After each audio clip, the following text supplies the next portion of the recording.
guys, it's Katie. Welcome back to my channel.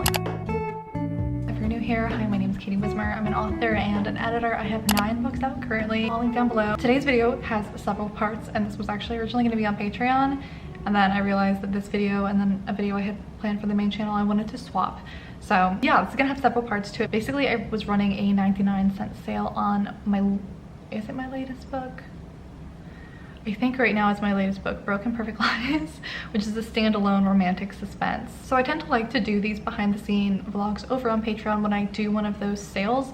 But for this video, there just ended up being so many other components to it that I thought it might be helpful to a broader audience. Namely, is running a 99-cent sale and doing a BookBub even that helpful to any authors these days? That used to be like a really big strategy 10 years ago. Is it still just as helpful today? I also did more than just BookBub. I did a promo stack with a ton of other sites, so we'll look at the results and how that did. I tried a bunch of new sites that I haven't tried before. We'll look at ROI. I ran a Facebook ad for this, which I never do. I'm not a Facebook ads kind of person, but we'll look at the Facebook ad and how that did. How much it cost for me to run all of this sale. Did I make the money back? Was it worth it? All that kind of stuff. I'll have timestamps down below if you want to jump around to the different parts of this video. I think we're gonna kick it off with the vlog that I took the week of the sale, which was back on April 27th, and today is May 14th, so it hasn't been quite a month, but we got a couple of weeks in our back pocket since the sale ran that we can look and see the results so far.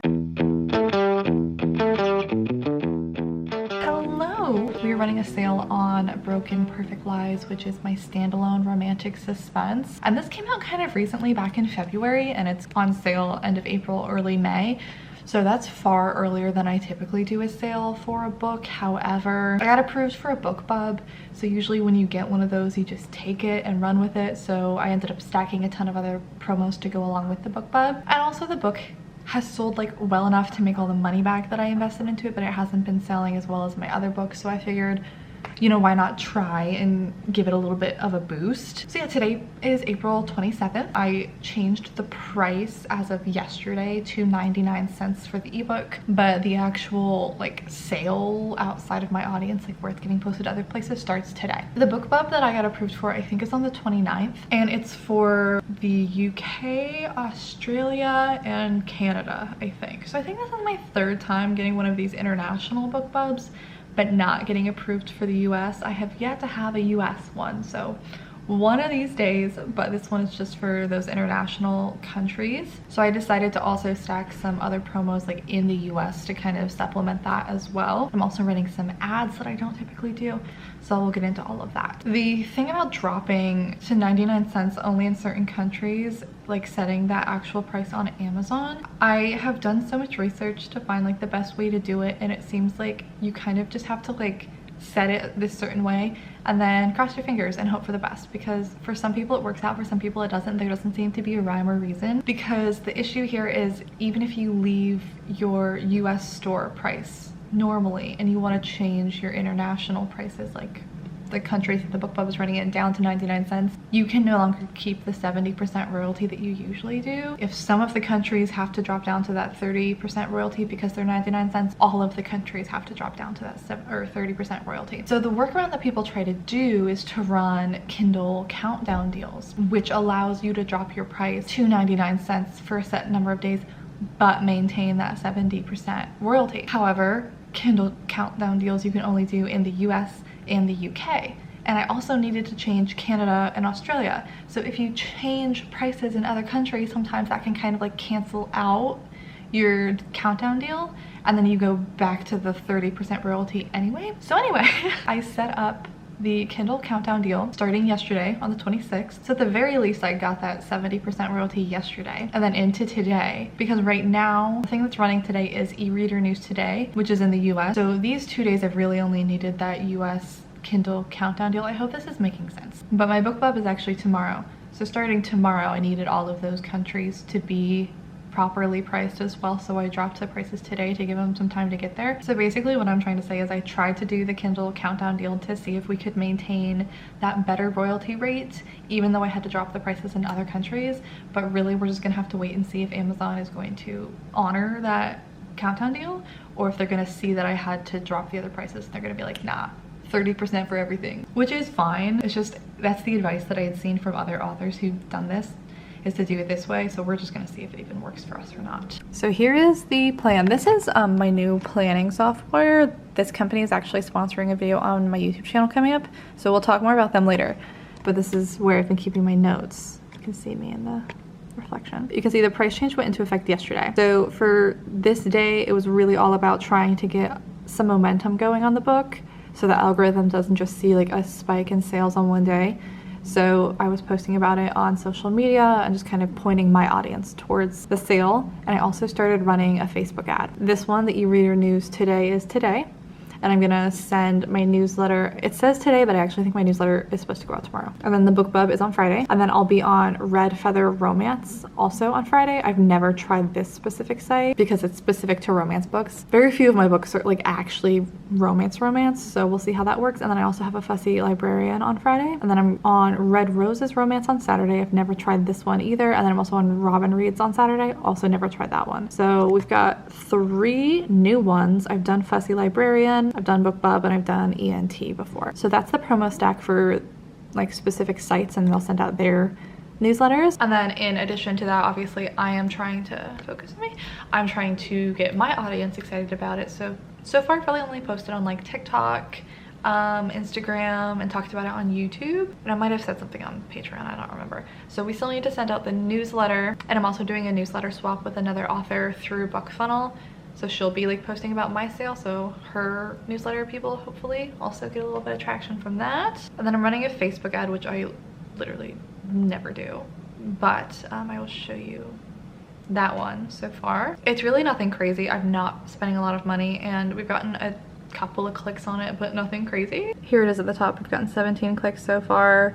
Hasn't even spent $5. I gave it a budget of $8 a day and it's not spending that, but I really just like don't want to spend that much for clicks. Yeah, I do have it at $8 a day. Maybe I'll adjust my bid, or maybe I'll adjust my targeting. I don't know. We'll reevaluate. It's been a while since I've set up a Facebook ad. But if we go in to look at how the book is doing so far, just based on the ranking, it's doing really well. I feel like we've gotten like 50 outright sales. That's just from like my audience going to grab it so far. And with Kindle Unlimited, if people are downloading it that way, as we've talked about a million times before, there's no way of knowing if people are downloading it other than kind of keeping an eye on the ranking. So according to Author Central, it's at about 11,000 right now. So we'll just keep an eye on that throughout the week and see how it's doing. And that's for the, yeah, that's for the ebook. I mean, based on this graph alone, looks promising. Today's the big day. I think I'm gonna look really rough in all of these clips because I just woke up. But today's Friday. So for like which sites are running sales, this is the biggest day, I think. The book is running on Bookbub, Red Feather Romance, and Fussy Librarian. I also just sent out my newsletter this morning. It's always interesting when you do Bookbub because they will like put your publisher description with the book, but they also like come up with their own description. So I was curious to see how they were gonna describe the book. Sometimes I really like the way that they do. This time, like, it's fine. After years of hiding her real identity, pop star Parker is found out by the tabloids, prompting her to hire bodyguard Heath. He may have been prepared to protect her from stalkers in the shadows, but what happens when they start falling in love?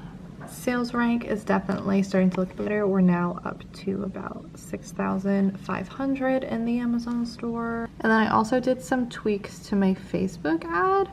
So you can see we've gotten quite a bit more clicks now, and we've spent about $15 so far. So what we have left for the sale, I still have my assistant posting on social media about it, but then tomorrow is the last day where like it's going up on any specific site. Since the Bookbub that's running today is international, I'm also keeping an eye on the rankings for the international stores. I don't know exactly, I'd have to look to see what the time difference is and like what time it is in these countries, but this is what the rank looks like right now. 907 in the UK store. For Australia, 1,874. And then I checked Canada this morning and it wasn't looking that awesome. Let's see if it's improved. No, it's still 141, so that's interesting. Me at first being like, oh, I guess there's not that many like Canadian readers for Bookbub or whatever. It's a few hours later, it's like 2 o'clock. Just casual, you know, not a big difference, nothing at all. Kitty 1 and Kitty 2. Did you want to say hi? Do you have something to say? No, just the one, that's all you get.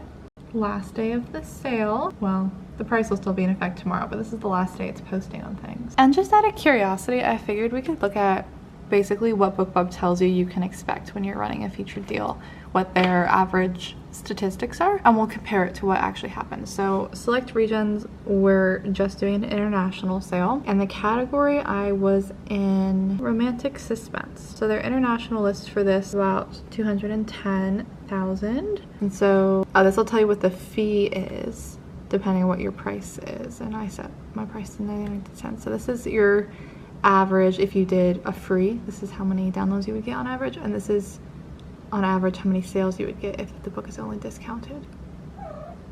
Yes, Maxine. They're saying if you had set the book for free with just the international list, you could expect about 5,000 downloads, and this is quite the range. If you have a discounted book, you can expect anywhere from 10 to 1,850 sales. I guess if these are the stats for all of their different discount price options, that's why the range is so big. I'm sure you get way fewer sales if you know you only discount your book like $1. We've definitely made more than 10 sales. I don't think we've made 1,850. We'll double check what we actually got. I've also been taking screenshots of the ranking to like try and catch it when it gets the best. So I think this one was for Canada. We were in like 137. We were number 80 in Australia for a bit, so that was pretty cool to break into the top 100. I think this was US. Never got much higher than like 2,000 in the US. And that must have been like for Canada or something too. Same with that one. Canada's best, Australia's best, US best. Or one of this is probably the UK. I can't remember which one. And so far for Broken Perfect Lies, we are looking at, drum roll please, someone returned it. We love seeing those. 323 outright sales. That's KU page reads, definitely higher than average. Oh, and as far as an update for the Facebook ad goes, 117 clicks, spent about $25 so far. Not too shabby. And I'm kind of keeping an eye on how many reviews there are. We started with 70 in the US store, so I know not everybody reviews, but I am gonna kind of keep an eye on that as a metric to see how many people who just bought the discounted book actually read it anytime soon. Okay, so coming out of there, let's talk about the Facebook ad first. This is something that admittedly I am not a pro in. Probably don't take any advice from me, but I'm just gonna show you my findings from this ad that I ran. So this is what the ad looked like. Super simple. I just wanted to make it eye-catching. I really wanted to let the cover do the talking, and the fact that it was like 99 cents and this week only I hoped would give like a sense of urgency, and then if that was enough to catch people's attention, I added that little line at the bottom to describe it a little bit better. So when I first got all the stats back and I was looking at everything, I was like, is this good? I didn't even really know what to be looking for, to be honest. So I did a little bit of research to see what would even be a good click-through rate for a Facebook ad. Based on some of the things that I found, between 2 to 5% can be a good click-through rate for a Facebook ad. And we ended up having 5.8% of a click-through rate. So based off of those statistics of like what's good, this did pretty well, and I'm happy with the results. I'll do some screenshots that I have. We had about 2,700 impressions, a little over 150 clicks. I should be clear, my budget for this was tiny. Like, I did not want to spend a lot of money on this. I just wanted something a little extra running in the background because I had already spent so much on all of these other things. So I did have the ad running in the UK, the US, Australia, and Canada because those was where my Bookbub was running. We'll get into that. So you can see the most clicks actually came from the UK, and then the US, and then Australia, and then Canada coming in at the bottom. Yeah, Australia actually had my best click-through rate with over 5%, and then about 4.5 for both the UK and US. And then demographics wise, this is really based on what I set my targeting as. You can see the highest percent was for people who were between 35 and 44, second highest 45 to 54, and then next we have 25 to 34, with 18 to 24 being the absolute lowest, which is what I would expect given the kind of audience that's typically on Facebook. And these were all women. I only targeted towards women. All in all, for the Facebook ad, I ended up getting 157 clicks. On average, I spent about 20 cents per click, so I spent about $32 on this ad for an extra, you know, over 2,000 people who actually saw it, but 150 or so people who were interested enough to click on it. I'm pretty happy with that. Did they buy the book? Who knows? But next, let's talk a little bit about ROI. And And to do so, I think we should talk about exactly how much it costs to run this in the first place. So like you just saw, we spent about $32 on Facebook ads, and I made the little ad myself in Canva, so at least we didn't have to pay a designer. So then the other big costs for the sale were for each of the different promo sites I was on. So for Bookbub, that was $122. For Red Feather Romance, $115. ENT, $60, Robin Reads, $70, Red Roses Romance, $25, and The Fussy Librarian, $22, which brings the cost for all of our different promo sites to $414. Adding in our Facebook ad, about $450 is what we spent during the sale. Now, if we're talking like just breaking even and making that kind of money back for a book that is selling for 99 cents and you're getting a 30% royalty on that, so you're making maybe 30 cents on that, we'll say 30, you have to sell like 1,500 books to make that much money when you're getting 30 cents off of a book. Did I sell 1,500 books during this sale? Well, let's look at the numbers, but I'm gonna say no. However, does that mean this sale was not a success? Was I going into this sale expecting to sell that many books? No. So when talking about was it worth it, it really depends on what your goals are going into this sale and what your strategy is and what you're hoping to get out of it. So for me, in running these kinds of sales, exposure, bringing in new readers, potentially hooking readers enough to want to try other books of mine because I have a backlist of 8 other books that they could go to, that is more of a reason to do this sale rather than selling a certain number of copies of this one particular book. Now, the fact that this book is a standalone could either be great or work against me in the sense that there's not a specific sequel to funnel people to next that's kind of more organic. You're gonna have to convince them to pick up another standalone, and not even like a connected standalone in an interconnected standalone series, a completely different book of mine. So I realized that that is a challenge. However, so the sale started back on April 27th, as you guys saw, and the sales for the month of April for Broken Perfect Lies were 504. And Broken Perfect Lies, although it is my most recent release, has been one of the, trying to find the right word, lower performing releases that I have. It's the lowest performing release that I've seen, or that's what it felt like. I did calculate out all of the numbers to see if that was true, and what I found is it was actually pretty on par with the way that my other standalones have done upon release. But my last 3 releases before this were all books from my Marionettes series, and those have been performing so much better that I'm used to seeing Marionettes kind of numbers. So going back and seeing the kind of numbers that I saw before for my standalones felt like I was going backwards. Like it felt like a shock because I was used to seeing like over 1,000 copies sold on release day, and then I saw this and I was like, oh my god, this release was a failure. And then I looked back and I was like, oh no, this is actually how well these books tend to do at first. It's fine. So this book first came out in February, so only a few months ago, and it sold 360 copies in its first month. I think it came out like February 20th, so like first 8 days. So then combining February and March, if we want like a more well-rounded view at how this release did, was 490 copies. So we'll round it up, we said about 500 copies for the release, which would give us an average of like 250 per month. So seeing over 500 copies in the month of April for the sale was definitely a spike up from what has been average for this book so far. A lot of those were outright sales. We saw over 400 outright ebook sales, which would make sense because it was a 99-cent sale. But we also have seen a spike in those KU page reads, so I am optimistic that because we saw that ranking spike so much, a lot of people may have downloaded it in KU, and we'll continue to see that spike in page reads as people get through it. One thing I did mention in the vlog, I think, was taking a look at reviews to kind of gauge how many people were rating the book.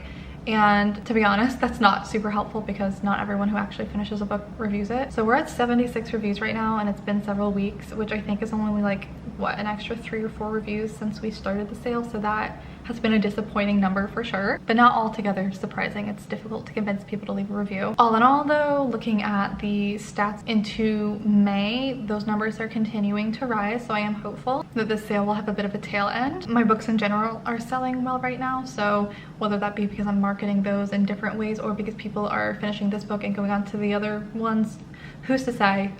Either way, I'm happy with seeing that. The book that I specifically linked to in the back of Broken Perfect Lies is the Anti-Relationship Year, because there's a character crossover. So kind of what I was hoping for was if someone was new to my books and they finished this one, that would be the book that they would jump to next, both because of that character crossover, but these are also the closest genre-wise. So if they enjoyed this book, I feel like of all of my books, if they're looking for something similar, this is the one that they would like next. Now, as I think I told you guys in the vlog, the Bookbub was only for the 3 international countries. I didn't get it in the US yet again. So in looking at the graph and seeing like which sale site the book was on that day to kind of give us an idea of how well each site performed. So we started the sale off being on eReader News Today on the 27th, and there were 59 outright sales of the book that day. This obviously is not accounting for anyone who may have bought a paperback or downloaded the book in Kindle Unlimited. And then Friday was the big day. That was Bookbub, Red Feather Romance, and Fussy Librarian. And that one saw 164 outright sales. I think I also sent out my newsletter that day. And then on the 29th was Red Roses Romance and Robin Reads for 134 sales. And then nothing on April 30th, but the book was still sale price, so any kind of tail end people was 25 sales. In general, I think these kind of sites work a lot better if you're giving away a free book rather than doing a 99-cent sale. So even though our best day we sold 164 copies that one day, consider it was on Bookbub, which is a big one. And then Red Feather Romance, I think, was the other one that I spent a good deal of money on. It was like over $100. And then Fussy Librarian was super cheap, so I don't really care about that one. But seeing as we had like 2 big hitters that day and we only sold 164, that's pretty low to me. Like, that's not super impressive to me. I don't love that. There may have been a lot of people who downloaded it in KU, but we have no way of knowing that for sure. So I have found this sale to be pretty similar to 99-cent sales I've done in the past. I have done a couple in the past. I've done one for the Marionettes, I've done one for the Anti-Virginity Pact, and I've done one for the Anti-Relationship Year because I got a Bookbub for that one as well. The only time I've ever done a free book was for, I think, the Anti-Virginity Pact as well. And the results that I saw from those 2 different kinds of sales were night and day. We're talking like thousands of downloads for the free book versus, you know, 100 sales maybe one day for a 99-cent book. But that to me doesn't necessarily mean that it's better to do a free book, because I think the percent of people who are actually going to eventually read your book, they're more invested if they paid for it, even if it's only 99 cents. Versus a free book, it might just sit on their Kindle untouched forever. They might just download every single free book that comes into their lives, and they have like 800 of them at this point, right? So I think there's a place to do both, and it depends on what you're hoping to get out of the sale. If you have a series and you're hoping to get some read through, you're putting the first book on sale because the next book's coming out, and so you're trying to breathe some more life into the series for the new release, you know, whatever your reasoning may be. All in all, I'm not surprised by the results of this sale in a good way or a bad way. Like, this is pretty much what I expected, and I am happy that, you know, at least over 500 people have picked up my new release, and that was really what I wanted for this one. Hopefully we'll see some read through as well, but this is a new release that didn't perform super well when it first came out, and I was pretty disappointed in that because I am really proud of this book and I really loved this book. So just having that many new people give it a try makes me happy. Just based on how much the ranking shot up alone, that to me is probably the most promising thing of all, that far more people may have downloaded the book, because I don't feel like that book would have shot up in ranking that much with this number of outright sales alone. But to end off this video with final thoughts, I feel like this is like my baseline, how I feel after I do every single one of these sales. I'm like, oh, kind of underwhelming, it was fine, but then I keep doing them. So if you can afford the upfront cost to run these sales, and you're like me and you just kind of like collecting data and analyzing and just like doing these kind of as experiments, then go for it. If you're expecting to make your money back on a 99-cent sale, I wouldn't cross your fingers. Your best chance at that would be if you are doing a 99-cent sale on the first book in a series and you have lots of other books for them to read through. If you have any questions, as always, feel free to let me know. If you haven't picked up Broken Perfect Lies yet, if you'd like to, it's linked down below. It's got pop stars and bodyguards. It's a little bit spicy. There's stalkers. It's kind of dark. It also explores like finding yourself in your 20s and going through grief, and I don't know, I had a really good time with this book. It's dual POV with the main girl and her love interest. It also has like song lyrics and journal entries and stuff in it. This book was just like a really fun time for me to work on. But that's gonna be it for today's video. If you want to come over to my Patreon, I'm about to sit down and film that video that I swapped with this one, which is going to be a check-in on how working for myself has been going. I do these every 6 months or so. The previous ones are here on YouTube if you'd like to see those. I ended up deciding to put this one over on Patreon instead because there was just no good way to go through all of the data and all of the charts and graphs that I wanted to go through without showing specific numbers, which is just something that I feel more comfortable doing over there. All of that is to say, hope you guys are having a great day. I'll see you guys in the next video very, very soon. Bye. No.